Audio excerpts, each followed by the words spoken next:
President Bola Tinubu signs 28.7 trillion naira 2024 appropriation bill into law. Tertiary education in focus as 2024 budget enters implementation stage. And presidential directive to cut travel costs excites lawmakers. The 2024 budget is now in its implementation stage, following assent by President Bola Tinubu. Well, we'll be taking a look at the prospects of the budget with education in focus. Welcome to the program. I'm Victor Azo.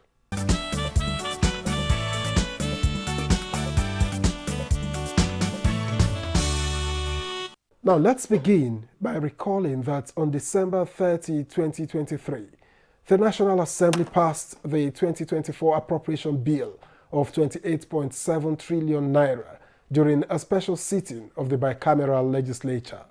And a couple of days later, on January 1st, 2024, President Bola Tinubu signed the appropriation bill into law, flanked by leaders of the National Assembly. Budget is only as good as its implementation. We will implement this. I want to assure the Nigerians that all the MDAs and our teams have been warned. That's why we even take our time to separate economic planning from finance.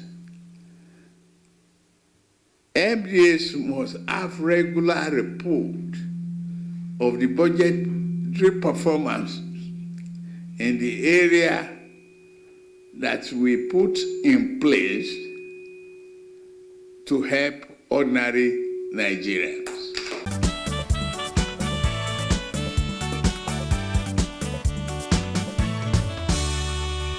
The House of Representatives says its leadership successfully lobbied the federal government for additional palliatives for constituents across the country, which is being handled by the Federal Ministry of Agriculture and Food Security in line with extant public procurement laws. Spokesman of the House, Akin Rotimi, says his clarification has become necessary following social media narratives in relation to the distribution of palliatives by members. The House emphasizes that no legislator is getting any money for palliatives and that the procurement process being handled by the Federal Ministry of Agriculture and Food Security is at different stages, depending on the constituency. The House notes that these gestures, on account of the hardship Nigerians are experiencing following the removal of fuel subsidy last year, should not be misconstrued.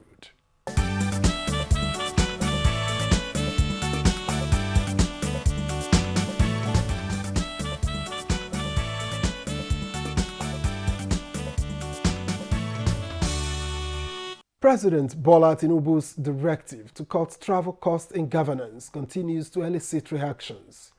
The latest comes from the member representing Olo Oru East, Osu Federal Constituency of Imo State, and chair of the House Committee on Special Duties, Kanismo Nwachukwu. He also speaks on the budget for agencies in special duties. The members of the House of Representatives and the Senate, our senators, they work tirelessly to make sure that the budget is passed. They didn't really do their Christmas perfectly. They didn't even do their New Year perfectly, but they gave those celebrations, those strategic and important celebrations to Nigerians, because they needed to tidy up budget, which is very, very important. And it was delivered perfectly. And kudos to the president, who equally signed the budget and it becomes a product of law and the constitution. It will trigger a lot of positive reactions in terms of development and every other aspect of our economy. Because if you take a look at the budget in question, it was properly diversified. There was proper diversification. on its entirety. So by so doing that, every aspect of our economy is touched. So there will be buoyancy in every aspect of our economy at the end of the day, and the economy will thrive and Nigerians will be happy.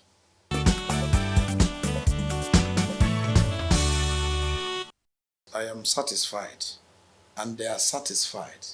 But because we are Oliver Twist, and in economics it is said that human want is insatiable.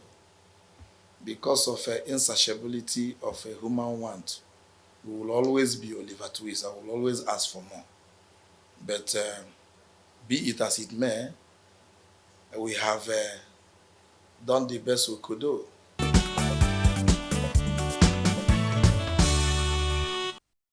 Of course, one of our primary responsibilities is just for us to have oversight.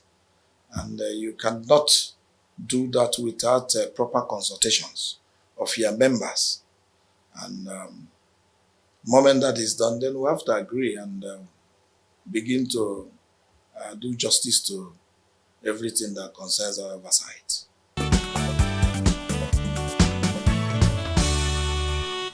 The current president of the Federal Republic of Nigeria, His Excellency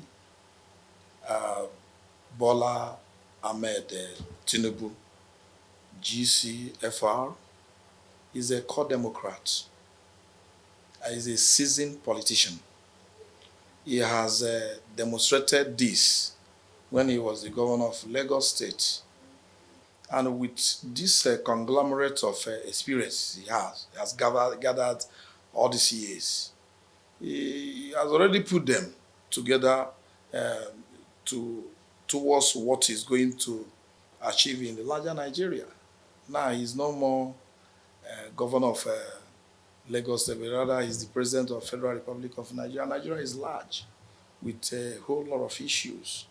So he must have considered the conglomerate of issues we have, looking at the current budget, and decided to do one or two surgical operations within the budget to accommodate other areas so that there will be a full synchronization of the whole process.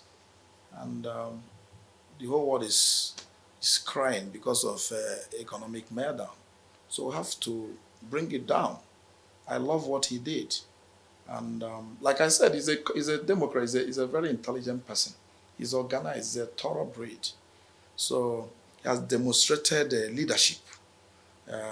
Just like what the news that is making round currently about the minister.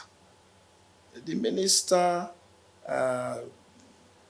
currently is on suspension. She has not been found wanting. But President did the right thing by saying that he should step aside, because you cannot be under investigation and you continue to be in same office. You should step aside. Moment the investigation is thoroughly done, if you are found wanting, you go for it. But if she's not found wanting, of course, she should go back to her office and continue her responsibility and her duty.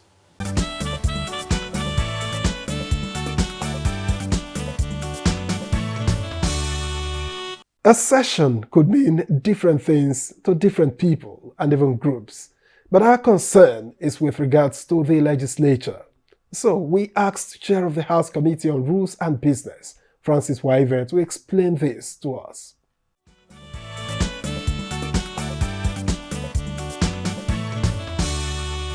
The session refers to the life of an assembly. If you take the Third Republic, or this republic we are in, for example, this is the 10th assembly. The first 4 years, which was 99 to 2003, was the first assembly.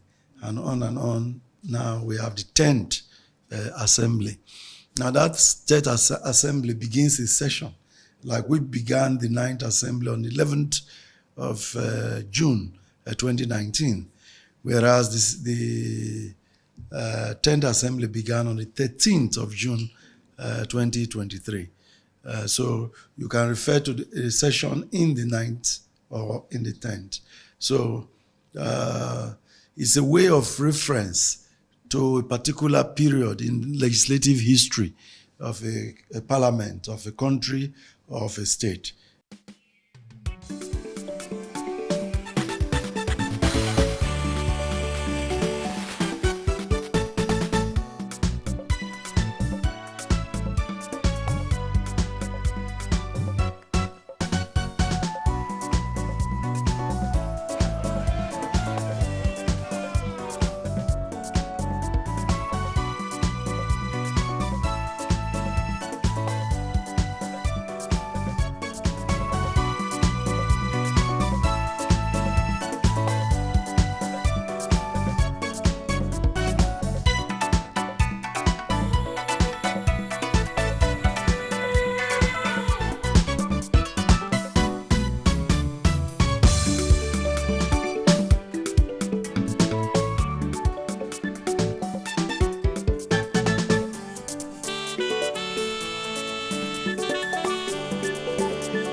One of the largest chunks of the 2024 budget goes to education, so you will think that the sector should experience a rebound. Well, we engaged Chair of the House Committee on University Education, Abubakar Fulata, a former university lecturer, for his perspectives.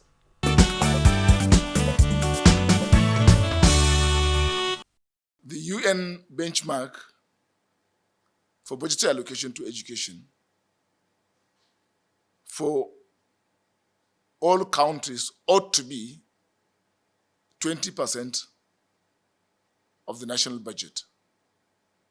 Ours is just within the range of 6 to 7%.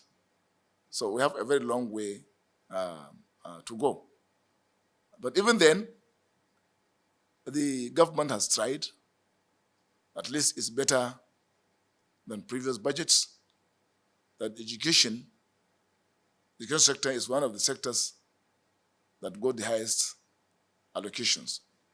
So as we move, we are very optimistic that one day we are going to meet up the target of 20% of the national budget as required by the UN.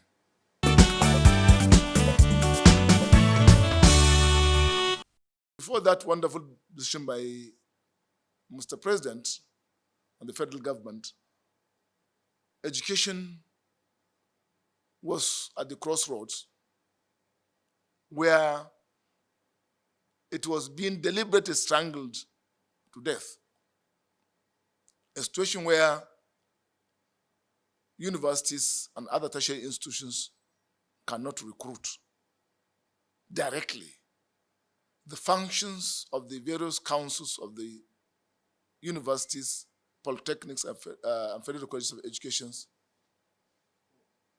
the job of the councils have been completely usurped by the office of the head of service, by the Federal Character Commission, by bureaucrats in the Ministry of Finance, Ministry of Education, and it was very unfortunate. A university and Federal Character Commission, recruitment into institutions of higher learning is not the same as recruitment into civil service. Universities, polytechnics, and federal colleges of education are supposed to attract the best brains from all over the world. It is beyond the issue of federal character. It is a matter of what you have in your head, what you will be able to contribute towards the advancement of education. Therefore, you cannot even localize education. Education is an international thing, so you cannot even localize it. If we have the best teacher in Europe, America, India, China, wherever, Japan, wherever he may be, universities are free to recruit those intellectuals and pay them a living wage to teach Nigerians. So at a situation where you say that before you recruit a professor, head of service of the federation has to approve, federal collector has to approve, Ministry of Finance has to approve, NUC has to approve, a lot of hurdles, 5 failed hurdles. The essence of the councils of those universities and institutions of higher learning is to do just that. The law enabling the operations of those institutions have created councils. The councils are saddled with the responsibility of hiring and firing. They are saddled with the responsibility of processing their payments. All that the government can do is to advance money to facilitate those payments. You cannot now take away powers conferred on councils by law through a government circular. It is never done. You cannot circumvent the law through just administrative or bureaucratic circular and declare them incompetent. So we are very grateful, as I said earlier, to Mr. President for heeding to our calls. It was very magnanimous of him to have taken away universities, polytechnics, and this from the stranglehold of those bureaucrats. They are free now to hire their staff.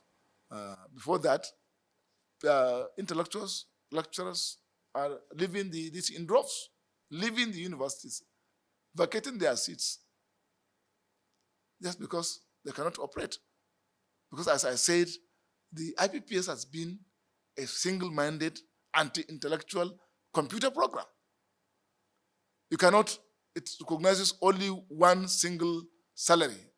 Some Kenyans who came to ABU Zaria on sabbatical. They were frustrated. They went back, after 3 months, they were not paid kobo. A Japanese professor came. He used his Japanese salary to supplement his stay in Nigeria for a year. He was not paid 1 kobo. This is embarrassing. It's shameful. And people are just watching things like that. For throughout the last lap of Buhari's administration, universities were closed for virtually nearly a year, just because of this. That's why when we came, we made the pledge that, yes, by the grace of God, universities, if just because of this issue of this, universities may never go on strike. We are here to intervene at any time to make our own contribution towards the sustenance and continuity of education.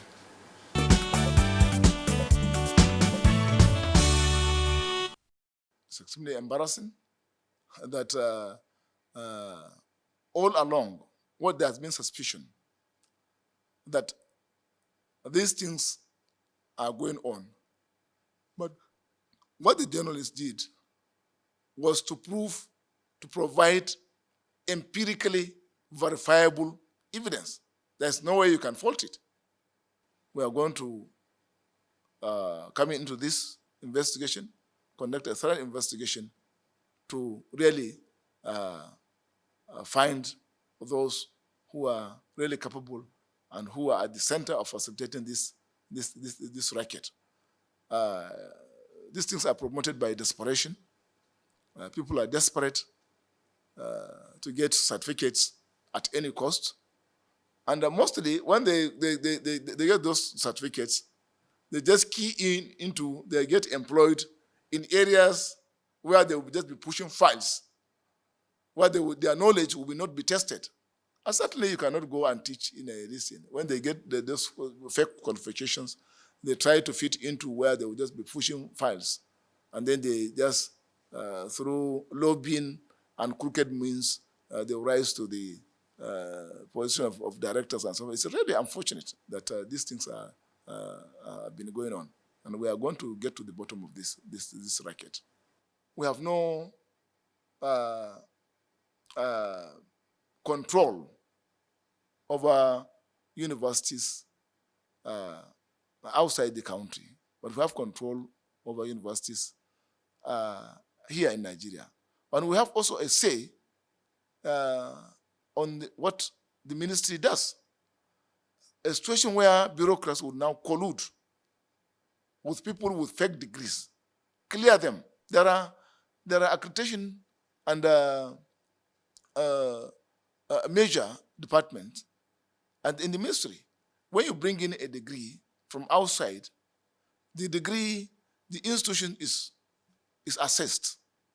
The quality of that qualification is also assessed, graded, and then weighed against the Nigerian educational standards. Now, this one, he didn't go to class at all. Yes, the university is recognized, but he didn't go to any class. So there must be also a way of testing. Here in Nigeria, because of such malfeasance, most universities, when students get admitted, are required to write post-UME examinations. If you write the exam and pass, you are allowed to stay. If you fail the post-UME examination, you get out, because there are situations where people can even write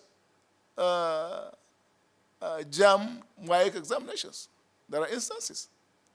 We've just had in the last, towards the tail end of last year, a girl, who went into the system, tried JAM server to try and change her exam scores. Even though she had passed, her score would guarantee her admission into any university in Nigeria, any course. But then, out of desperation that she wanted to be the best in Nigeria, she went to hack this thing, but the system could not be hacked. That's how that lady, I was part of the committee that investigated that matter. We have, thanks to JAM, they have a very strong anti-hacking system, and the lady could not this thing. So we have to put in place real measures that would address those malfeasance.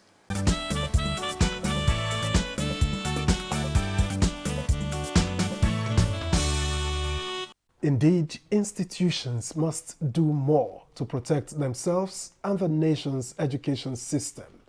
And that does it on You and Your Reps. Many thanks for your company.